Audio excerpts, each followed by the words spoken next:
Olá, seja muito bem-vindo a mais uma aula do nosso curso de Panorama do Novo Testamento. Hoje iniciamos a aula número 6, dedicada aos evangelhos de Mateus e Marcos. Esses dois livros revelam aspectos complementares de Cristo.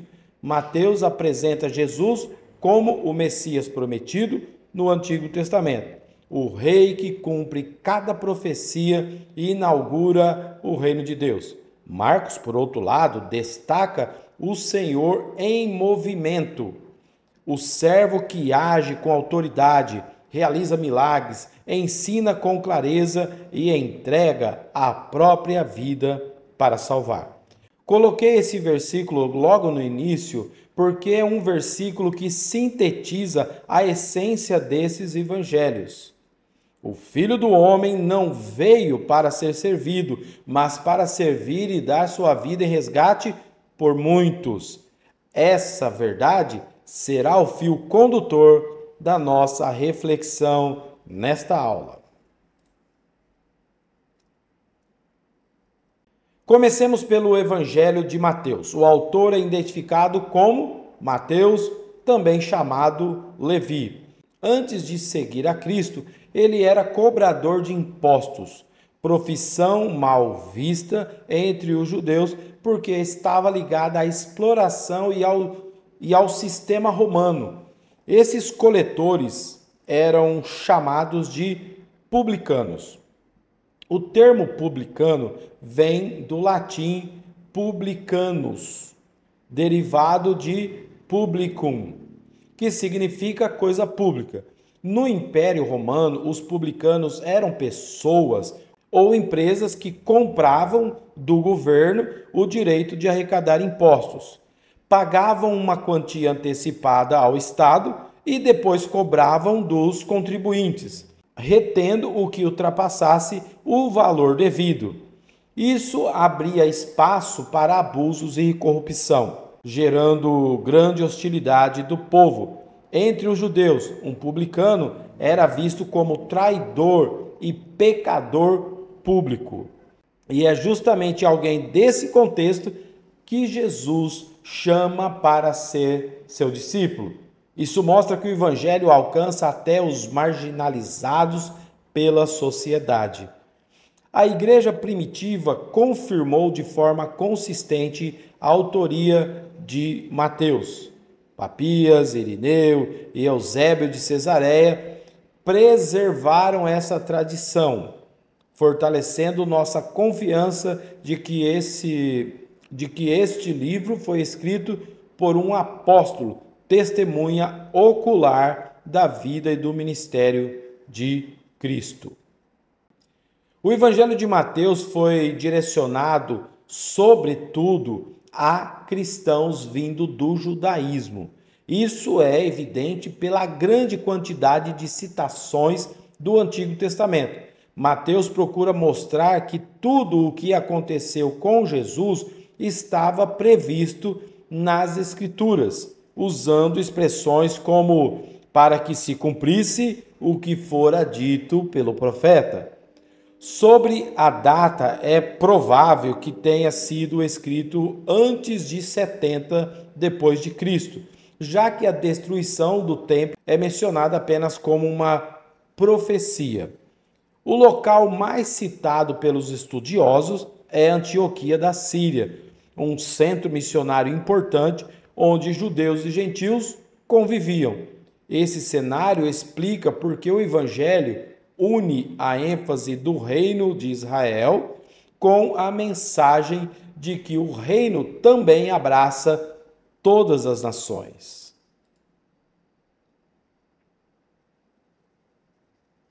O Evangelho de Mateus é cuidadosamente estruturado. Ele apresenta 5 grandes discursos de Jesus entrelaçados com narrativas. Essa divisão ecoa os 5 livros do Pentateuco, sugerindo que Mateus queria que seus leitores vissem Jesus como o novo Moisés. Assim como Moisés subiu ao monte para receber a lei, Jesus sobe ao monte para ensinar sobre o reino. Mateus, portanto, apresenta Cristo não apenas como um mestre, mas como o legislador definitivo, que revela a plenitude da vontade de Deus. Os 5 discursos de Jesus em Mateus são os pilares do Evangelho. O primeiro, o famoso Sermão do Monte, dos capítulos 5 a 7. Esse discurso revela a ética do reino: pureza, misericórdia, reconciliação, vida piedosa. O segundo é o discurso missionário, no capítulo 10, preparando os discípulos para a missão. O terceiro, no capítulo 13, reúne parábolas sobre o reino, mostrando o seu crescimento silencioso, mas poderoso, irreversível. O quarto, em Mateus 18, trata da vida na comunidade cristã: perdão, humildade e restauração. E o quinto, nos capítulos 24 e 25, é o sermão profético, onde Jesus fala sobre os sinais do fim e chama à vigilância. Cada discurso termina com uma frase padrão: e aconteceu que, concluindo Jesus estes discursos. Esse detalhe evidencia a intenção literária de Mateus em apresentar o ensinamento de Cristo como fundamento para a fé e a prática de seus seguidores. O Evangelho de Mateus é conhecido como o Evangelho do Rei e do Reino. Desde a primeira frase, Mateus apresenta Jesus como o filho de Davi, herdeiro legítimo do trono messiânico. Ele é o rei que foi prometido ao povo de Israel. Mas este reinado não é meramente político ou militar, como muitos judeus esperavam naquela época. Mateus deixa claro que o reinado de Cristo é espiritual e eterno. Ele governa pelo poder da sua palavra e pela autoridade do Espírito Santo. Por isso, ao longo do livro, Mateus insiste em mostrar que Jesus cumpre as profecias. Expressões como "para que se cumprisse o que fora dito pelo profeta" aparecem repetidas vezes. Assim, ele afirma que a vinda de Jesus não é um acidente da história, mas o cumprimento do plano eterno de Deus.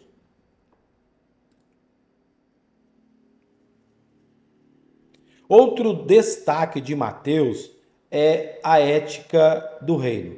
O Sermão do Monte, nos capítulos 5 a 7, apresenta os valores que devem caracterizar os cidadãos do reino: mansidão, misericórdia, pureza, amor até aos inimigos, sinceridade no serviço a Deus. É um chamado radical a viver de forma diferente do mundo. Mateus mostra também que, embora Jesus seja o rei de Israel, seu reino não se limita a uma nação. A visita dos magos, logo no início, já aponta para os gentios sendo incluídos no plano de Deus. E o livro termina com a grande comissão, quando Jesus declara: "Ide e fazei discípulos de todas as nações". Então começa mostrando que ele não se limita só à nação de Israel e termina falando que o evangelho tem que ser levado a todas as nações.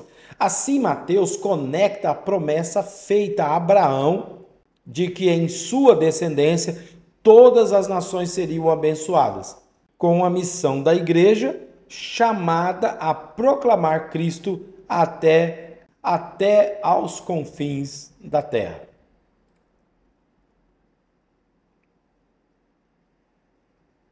Mateus preserva materiais que não aparecem em nenhum outro evangelho.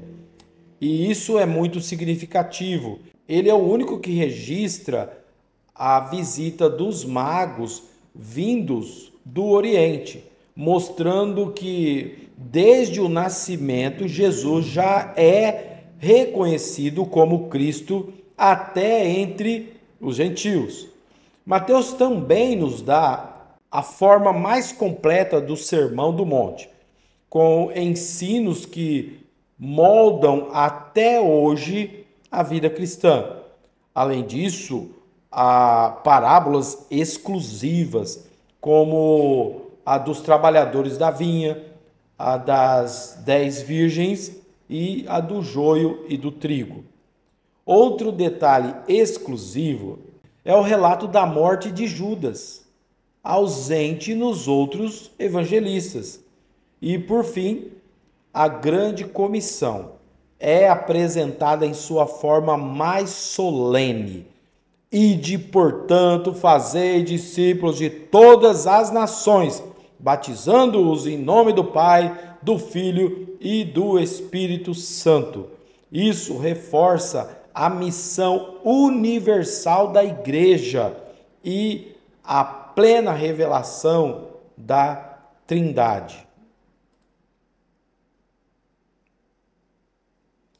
O Evangelho de Mateus nos ensina lições muito práticas.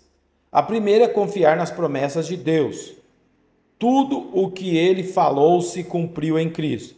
E isso nos dá segurança de que também cumprirá suas promessas para nós. A segunda aplicação é viver a ética do reino. O Sermão do Monte não é apenas teoria, mas um chamado real para a vida cristã. Somos chamados a viver em santidade, misericórdia, amor e fidelidade. E a terceira aplicação é reconhecer que Jesus é o cumprimento de toda a Escritura. Ler Mateus é ver como cada promessa de Deus se realizou em Cristo, e isso fortalece a nossa fé na palavra inspirada. Mateus nos lembra que o reino de Deus não tem fronteiras. Ele começa em Israel, mas alcança todas as nações. Isso significa que a missão da igreja é global. Cada discípulo tem um papel nesse chamado. A grande comissão continua sendo válida para nós hoje também. Fazer discípulos não é apenas transmitir informação, mas formar pessoas que seguem Jesus de todo o coração. É um compromisso de vida. Assim, Mateus nos mostra que ser cristão é viver como cidadão do reino, aqui e agora, confirmando que o rei voltará em glória para consumar sua grandiosa obra. Agora passamos ao Evangelho de Marcos. O autor é João Marcos, primo de Barnabé, mencionado em Colossenses 4:10. Ele acompanhou Paulo e Barnabé em parte da primeira viagem missionária, embora tenha se afastado antes do final, o que gerou tensão com o apóstolo Paulo. Mais tarde, porém, Marcos voltou a ser colaborador do apóstolo e também se tornou discípulo próximo de Pedro. Papias, no século II, preservou a tradição de que Marcos escreveu o evangelho baseado nos testemunhos do apóstolo Pedro. Irineu, Clemente de Alexandria, Orígenes e Eusébio também confirmam essa ligação, deixando claro que esse evangelho carrega o peso de uma memória apostólica. O Evangelho de Marcos foi provavelmente escrito em Roma, entre os anos 55 e 60 depois de Cristo. O público principal eram os cristãos gentios, especialmente os que viviam em meio ao contexto romano. Isso explica alguns detalhes interessantes. Marcos traduz expressões aramaicas para o grego, como talita cumi e efata, além de explicar costumes judaicos, como vemos em Marcos 7, 3 a 4. Tudo isso mostra que seu alvo era facilitar a compreensão dos leitores não judeus, ajudando-os a reconhecer em Jesus o Filho de Deus e Salvador do mundo. O Evangelho de Marcos é o mais curto, com apenas 16 capítulos. Apesar da brevidade, sua narrativa é muito intensa e, ao mesmo tempo, dinâmica. Marcos não se detém em longos discursos. Ao contrário de Mateus, ele organiza 5 blocos de ensino. Assim, encontramos um evangelho em movimento. Jesus é retratado constantemente em ação, ensinando, curando, expulsando demônios e caminhando para a cruz. Uma das expressões mais características de Marcos é "e logo", usada repetidas vezes para dar ritmo acelerado ao texto. Isso transmite a urgência da missão de Cristo e a intensidade de seu ministério. A estrutura do Evangelho de Marcos pode ser dividida em 3 grandes blocos. Primeiro, o ministério de Jesus na Galiléia, que ocupa a maior parte da narrativa, dos capítulos 1 a 9. Nesse período, ele realiza milagres, ensina as multidões e prepara os discípulos. O segundo bloco mostra o caminho para Jerusalém, nos capítulos 10 e 11, onde Jesus anuncia seu sofrimento e chama os discípulos a segui-lo no caminho da cruz. O terceiro bloco apresenta os eventos finais: ministério em Jerusalém, paixão, morte e ressurreição, nos capítulos 11 a 16. Essa divisão ajuda a perceber que, desde o início, a cruz é o destino final da missão de Cristo. O tema central de Marcos é apresentar Jesus como o servo sofredor. O versículo-chave é Marcos 10, 45. O Filho do Homem não veio para ser servido, mas para servir e dar sua vida em resgate por muitos. Marcos enfatiza as ações que demonstram autoridade sobre a natureza, sobre os demônios, sobre as doenças e até sobre a morte. Cada milagre desperta uma reação. Alguns se maravilham, outros se assustam, outros rejeitam. Assim, Marcos nos mostra que diante de Cristo não há neutralidade. Cada pessoa precisa decidir como vai responder à autoridade e ao serviço sacrificial do Filho de Deus. Outro tema muito importante em Marcos é o chamado segredo messiânico.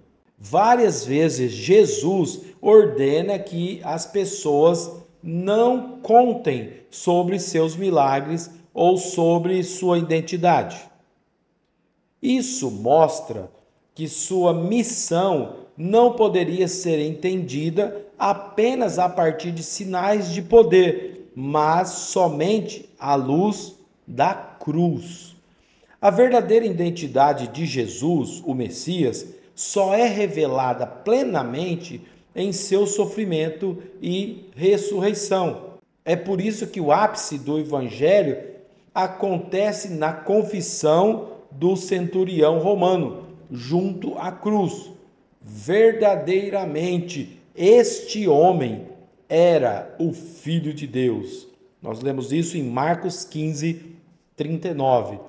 Marcos também destaca que o discipulado implica seguir Jesus no mesmo caminho, carregar a cruz, negar a si mesmo e viver em obediência, mesmo em meio a perseguições e dificuldades. O estilo literário de Marcos é muito vívido, como se estivéssemos diante de uma testemunha ocular. Ele inclui detalhes que os outros evangelistas não mencionam, como a almofada onde Jesus dormia no barco durante a tempestade, ou o jovem que fugiu nu na noite da prisão de Jesus. Além disso, Marcos descreve com frequência as emoções de Jesus, sua paixão pelas multidões, sua indignação diante da dureza de coração e sua angústia no Getsemane. Isso aproxima ainda mais o leitor da realidade do Jesus histórico e nos ajuda a ver sua plena humanidade. Marcos traz alguns elementos exclusivos também. Ele preserva expressões aramaicas originais, como Talita cumi, que significa menina, eu te digo, levanta-te, e Efatá, que quer dizer abre-te. Também encontramos em Marcos detalhes específicos da paixão de Cristo, como o relato do jovem que foge nu no Getsemane, que muitos acreditam ser uma referência autobiográfica do próprio autor. Esses elementos, aliados a testemunho da tradição que liga Marcos ao apóstolo Pedro, tornam esse evangelho uma espécie de memória apostólica em forma escrita, com foco nas ações e nas experiências vividas ao lado de Jesus. O Evangelho de Marcos nos traz aplicações profundas para a vida cristã. Primeiro, ele nos chama a servir com humildade, pois Jesus é o servo que se entrega para nós. Segui-lo significa assumir o mesmo espírito de serviço. Segundo, Marcos nos ensina a confiar no poder de Cristo. Ele tem autoridade sobre a natureza, sobre os demônios, sobre a enfermidade e até mesmo sobre a morte. Nada escapa do seu domínio. Terceiro, Marcos nos mostra que não existe neutralidade. Cada pessoa precisa dar uma resposta à sua autoridade. Rejeitar, adiar ou se entregar em fé. Seguir Jesus é decidir-se por ele de maneira radical e definitiva. Marcos também nos ensina a perseverar no discipulado. Os próprios discípulos falharam muitas vezes, mas Jesus continuou trabalhando com eles e os preparou para a missão. Isso nos mostra que é a graça de Cristo que nos sustenta. Outro ponto essencial é abraçar a cruz. O chamado de Jesus é claro: se alguém quer vir após mim, negue-se a si mesmo, tome a sua cruz e siga-me. O discipulado exige entrega, coragem e disposição para sofrer por amor a Cristo. Mas essa cruz não é o fim. O Evangelho de Marcos nos aponta para a ressurreição, lembrando que o servo que se entregou é também o Senhor vitorioso. Por isso, o discípulo pode viver com esperança, sabendo que o caminho do serviço e do sofrimento conduz à glória.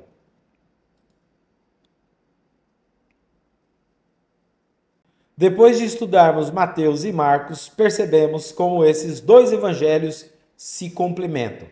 Mateus nos apresenta Jesus como o Messias prometido, o Rei de Israel, que cumpre as profecias e inaugura o reino de Deus. Sua ênfase está na autoridade de Cristo, como o novo Moisés, legislador da nova aliança, e como Senhor que envia os discípulos a todas as nações. Marcos, por sua vez, nos mostra Jesus em movimento, o servo que age com poder, mas que também se entrega voluntariamente até a morte. Seu foco está na urgência do ministério, no segredo messiânico revelado na cruz e no chamado ao discipulado radical. Juntos, Mateus e Marcos nos dão uma visão completa.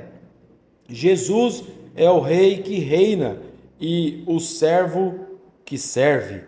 Ele governa com autoridade e amor e nos chama a segui-lo no caminho do reino e também da cruz. Chegamos aí ao final da nossa aula número 6. Vimos que Mateus e Marcos, embora diferentes em estilo e ênfase, apontam para o mesmo Cristo, o Rei prometido e servo sofredor. E essa mensagem não é apenas informação, mas um convite à transformação. O desafio para nós é viver como cristãos e cidadãos do reino, obedecendo ao ensino de Cristo e, ao mesmo tempo, como discípulos que carregam a cruz e servem ao próximo com humildade. A partir de agora, eu vou procurar postar todas as quintas-feiras, a partir das 19 horas, vídeos com esse conteúdo teológico. Mesmo quando eu acabar essa série de videoaulas do Panorama do Novo Testamento, eu vou continuar com outras videoaulas, talvez o panorama do Velho Testamento e assim por diante, sempre toda quinta-feira tentando postar aí uma aula com conteúdo teológico e bíblico.